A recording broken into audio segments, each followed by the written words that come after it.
everybody. Diane here, and I'm going to be talking to you today about vetiver. And vetiver is really has become one of my go-to oils for sleep. I didn't always like the smell of it, but now it has really come to smell really good to me, very relaxing. And when you open it up, you smell it, and it's a real earthy but sweet smell to it, and it's just very relaxing. You just want to just smell it and just right away it's right. And I felt a relaxation right now as I'm coming on.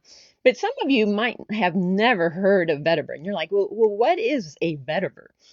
What is vetiver? So I want to just really quickly talk about what vetiver is, and I'm going to take you to a little screen here, and hopefully this will work.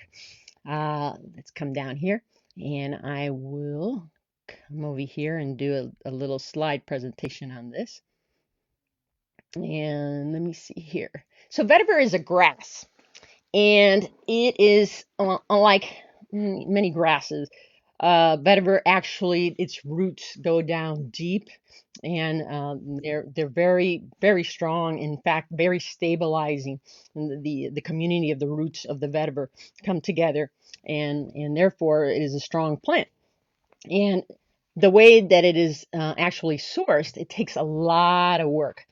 And as you can see right here, doTERRA sources their vetiver from Haiti, right by the Dominican Republic. And they go there because that's where the plant grows the best. And if you're aware of most essential oils with doTERRA, they always go to the place where the plant grows the best, because then the oil is going to be that much more therapeutic. So they go to Haiti here. And it takes a lot of work to get the vetiver. You can see the grass here. They really have to work the soil in order to get this to get the grass. And then they have these bales. It's almost like bales of hay, and it takes about 15 days and 5 men to make these bales, and that makes about a gallon of vetiver. And then you get this distilled liquid, beautiful liquid oil there. And at first, it's a really light liquid, but then it becomes a very thick liquid.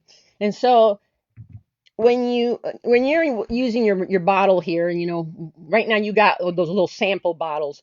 Make sure you always close it really tightly. And when you get your bigger bottle, you always want to make sure to close it tightly. Otherwise, it becomes really hard to open up. And then to get it out, sometimes that can be a trick, because it is a thick liquid. It doesn't come out so quickly. The viscosity is very thick, so you might have to get a toothpick to be able to get it out. But what it does is amazing. So it works with the nervous system, and it helps calm that down. So if we're talking about for sleep, then that's what we definitely want to do. And if you're somebody like when you're going to sleep and you got all this chatter going on in your brain and you just can't turn it down, vetiver is going to be a great pal for you. And because again, working at the nervous system, it's going to help calm that down. So how can you use it? You can use a couple of drops. Let me see. I think okay. I'm hoping that you can see me, because Lisa's saying, "Is Diane on?" I think my feed is slow. Hopefully you guys will see me. If not, we'll see the recording on here.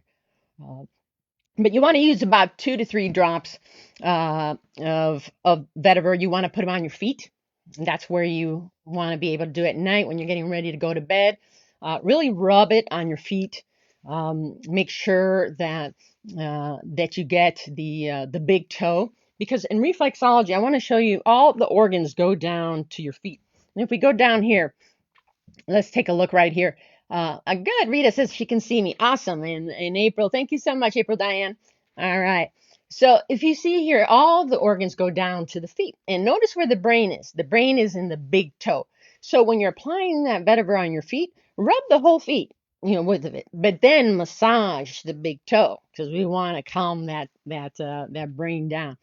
So vetiver, again, you want to put it on your feet. Another way you can do it is in your bath. When you're getting ready to go to bed, maybe you can take a bath, run a bath, and instead of putting the oil directly in the water, because oil and water don't mix, you want to use an emulsifier like Epsom salt. take about half a cup of that, and it'll be good if you can get the Epsom salt with magnesium because that can help with detox as well. So half a cup of that, you're going to put maybe 3 to 4 drops of the vetiver in the salt, mix up the salt, and now you're going to throw the salt in the running water, get in there, relax, get ready for bed. Other ways you can use it in your diffuser. Um, I know some of you don't have diffusers, and so we'll talk about ways that you can do, no problem with that. But also at the end of this case study, we'll tell you how to get your own free diffuser, because with essential oils, it's going to be very important for you to have a diffuser, because that's the fastest way to get it into your brain is inhaling it. So you're going to put, you can mix it with Serenity is a very good other oil that complements it. 2 drops each of vetiver and Serenity in your diffuser, or put a drop of each of those in your hand. Rub your hands together, and then take a little bit and apply it right under your nose so that you're smelling that. So inhale that deeply, go to bed, have sweet dreams. And so I think that's, just one little thing. For a small percentage of people, vetiver can give them some pretty vivid dreams. And if you got some vivid dreams, it might be due to vetiver, but for most cases, this is just going to help you relax and have a good night's sleep. All righty. Well, use your oil tonight, you that are on the sleep study. For those of you who aren't and maybe want to try this, we'll talk about that later on at the end of this week. You all take care. Bye-bye.